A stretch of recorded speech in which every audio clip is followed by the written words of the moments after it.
আসসালামু আলাইকুম, কেমন আছেন সবাই? আশা করি সকলে খুব খুব ভালো আছেন। আজকের আমার ঈদ ব্লগে আপনাদের সবাইকে অনেক অনেক ওয়েলকাম। সবাইকে জানাই ঈদ মোবারক। আশা করি সকলের ঈদ অনেক অনেক ভালো কেটেছে। সত্যি বলতে আমার ঈদটা খুব একটা ভালো কেটেছে তা বলবো না, তবে একটা হ্যাট্রিক দিন ছিল ঈদের দিনটা। কি করে কি করেছি সবকিছু A to Z এই ভিডিওতে থাকছে। তবে সবকিছুর জন্য প্রথমে আল্লাহর কাছে শুকরিয়া আদায় করব, কারণ আমাদের জীবনে যা কিছুই হয়ে থাকে না কেন সেটা সম্পূর্ণই আল্লাহ তাআলার প্ল্যান করা থাকে। ঈদের দিন সকালবেলা ঘুম থেকে উঠতে আমার প্রচুর দেরি হয়ে গিয়েছিল, কারণ আমি সারা রাত জেগে মুভি দেখেছি।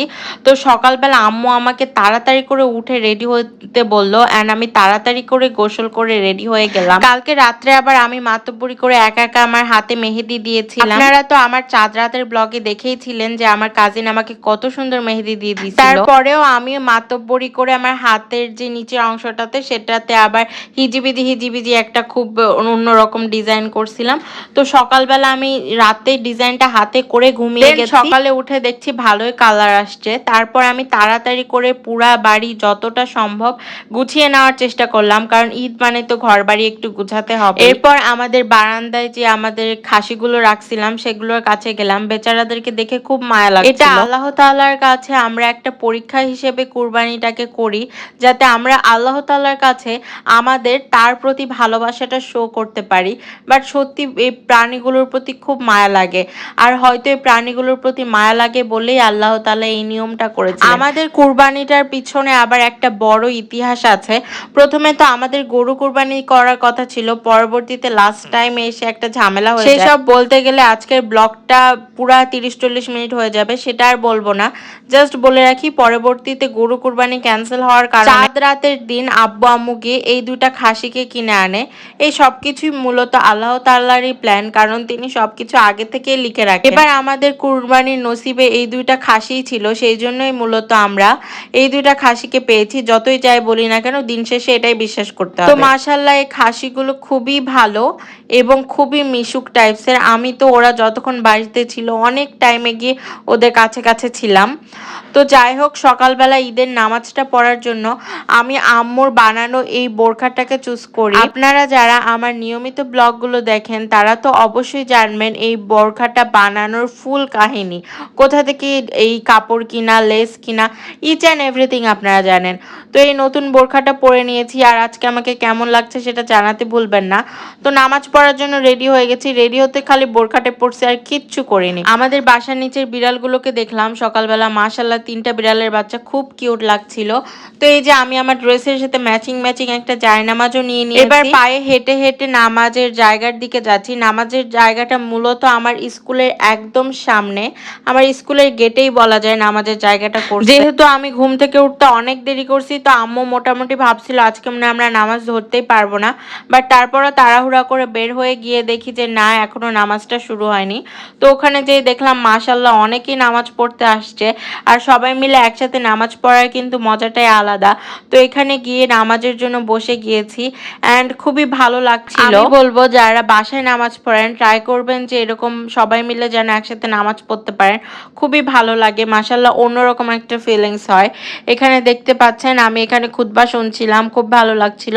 এরপরে নামাজটা শেষ হয়ে যায়, অ্যান্ড মাশাআল্লাহ আবার আমরা বাসার দিকে ফিরে আসি, কারণ বাসায় প্রচুর প্রচুর কাজ আছে। আজকের ওয়েদারটা অন্যরকম একটা সুন্দর ছিল, ঈদ বলে তাই। তবে আজকে আমার পুরো টাইমটা বাড়িতে কাটানোর ইচ্ছা ছিল, বাইরে যেতে একদমই ইচ্ছা করছিল না। জানি না, কিছুই প্ল্যান করিনি কি বাইরে যাব কি না। বাসায় এসে দেখি আম্মু নানান ধরনের সেমাই বানাইছে, লাচ্চা সেমাই, ক্ষীর সেমাই, দেন আম্মু এখানে লুচি ভাজছিল। বাট আজকে এই ঈদে আমি তেমন কিছু একটা রান্না বান্না করিনি। তো আর কিছুক্ষণ পরে আমাদের এই খাসিগুলোকে নিয়ে চলে যাবে। তো আমি লাস্ট বারের জন্য ওদের সাথে একবার দেখা করতে আসলাম। দেখেন ওরা কত সুন্দর মিশুক, আমার সাথে কত ভালোভাবে কমিউনিকেট করছে। এন্ড সত্যি বলতে এর আগের ভিডিওতে যদি দেখেন আমাদের বারান্দাটার কি অবস্থা ছিল আর আজকে কি অবস্থা, একদিনে পুরা বারান্দা হাগু মুতু করে এরা যে কি একটা অবস্থা করছে। যাই হোক, তো কিছুক্ষণের মধ্যে আমাদের খাসিগুলোকে নিয়ে চলে যাবে। তো ওদের সাথে আমার লাস্ট টাইমটুকু কাটানো হয়ে গেল। এরপর এরপরে আমি রান্নাঘরে চলে গেলাম আমার সিগনেচার রেসিপি নবাবী সেমাই বানাতে, কজ প্রত্যেকবার ঈদে আমি নবাবী সেমাই বানাই। এবার কেন জানি বাসায় বাদাম কিশমিশ কিছু নেই, তো ডেকোরেশন তেমন করা হয়নি। আমার কাছে কি মনে হয় জানেন, শহরে কুরবানিগুলোর চেয়ে গ্রামের কুরবানিগুলো খুব বেশি ভালো লাগে, কারণ গ্রামে যখন কুরবানি সেলিব্রেট করি মনে হয় একটা ভেতর থেকে আন্তরিকতা সবার মধ্যে কাজ করে, যেটা আসলে শহরে মিসিং। তো এরপরে যেগুলো বালতি আরো যা যা জিনিসপত্র লাগে সেগুলো জিনিস নিয়ে আম্মু চলে গেল কুরবানির জায়গায়। অ্যান্ড এই জায়গাগুলোতে আমি কুরবানির বিভিন্ন অংশ ক্যাপচার করেছি, তবে অবভিয়াসলি অনেক রেস্ট্রিকশন আছে, তো আমি এগুলো সবকিছুর ভিডিও ডিরেক্টলি দিতে পারবো না হয়তো। তো কিছু কিছু রেস্ট্রিকশন মেনে আমি হয়তো ব্লার করে করে কিছু কিছু অংশ একটু দেখাবো। তো এই যে এখানে আমাদের খাসিগুলো নিয়ে চলে গেল, এখন ওদেরকে কুরবানির জন্য রেডি করা হবে। অ্যান্ড এখানে নিচে দেখতে পাচ্ছেন আমাদের প্রতিবেশীদের অনেকেরই কুরবানি অলরেডি ডান। এখন প্রসঙ্গটা হচ্ছে আমরা কুরবানি কেন করি। মহান আল্লাহ তাআলা তার খাস একজন বান্দা ইব্রাহিম আলাইহিসসালামকে তার প্রতি ভালোবাসার প্রমাণ দেওয়ার জন্য তার সবচেয়ে প্রিয় জিনিসটাকে আল্লাহর উদ্দেশ্যে কোরবানি করতে বলেছিলেন। তিনি তার প্রিয় পুত্র ইসমাইল আলাইহিসসালামকে আল্লাহর সন্তুষ্টির জন্য কোরবানি করতে নিয়ে যান। তারপরে আল্লাহ তাআলার অশেষ রহমতে সেখানে ইসমাইল আলাইহিসসালামের জায়গায় একটা দুম্বার কোরবানি হয়ে যায়, এবং তারপর থেকে সারা বিশ্বের মুসলিম জাহানের মুসলিমগণ সেই দিনটা থেকে আল্লাহ তাআলাকে সন্তুষ্ট করার জন্য কোনো পশু কোরবানি করে। সেক্ষেত্রে আমরা যে এই পশুটাকে কোরবানি করছি, আমরা কিন্তু পশুর মাংস খাই, এটা কিন্তু খারাপ কিছু না, তবে মহান আল্লাহ তাআলাকে সন্তুষ্টির উদ্দেশ্যে যে আমরা এই কাজটা করছি এটা কিন্তু আমাদের মূল লক্ষ্য।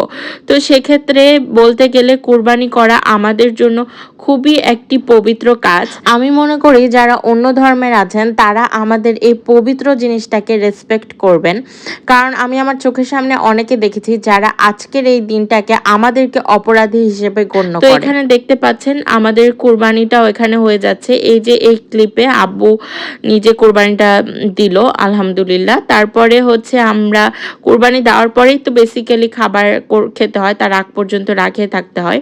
তো দেন আমরা সেমাই লুচি এগুলো খেলাম।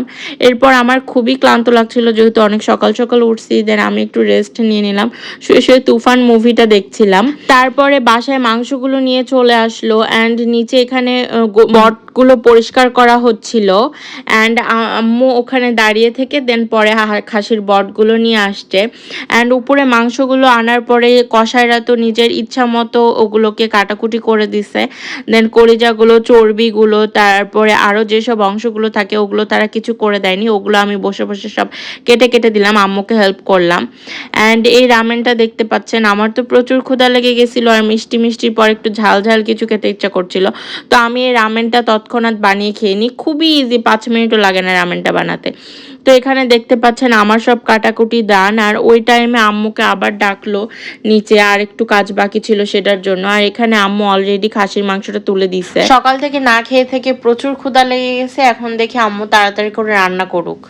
আমার কাছে মনে হয় আপনারা বড় ব্লগগুলো দেখতে তেমন একটা পছন্দ করেন না, তাই আমি ভাবলাম যে ঈদ ব্লগটাকে 2টা পার্টে ডিভাইড করে আপনাদের সাথে শেয়ার করব। তো আমি এই পার্টটাকে ঈদ মর্নিং হিসেবে শেয়ার করব, অ্যান্ড পরের পার্টে আপনাদেরকে বাকি অংশ দেখাবো। ততক্ষণ পর্যন্ত আমার সাথে থাকবেন। আল্লাহ হাফেজ।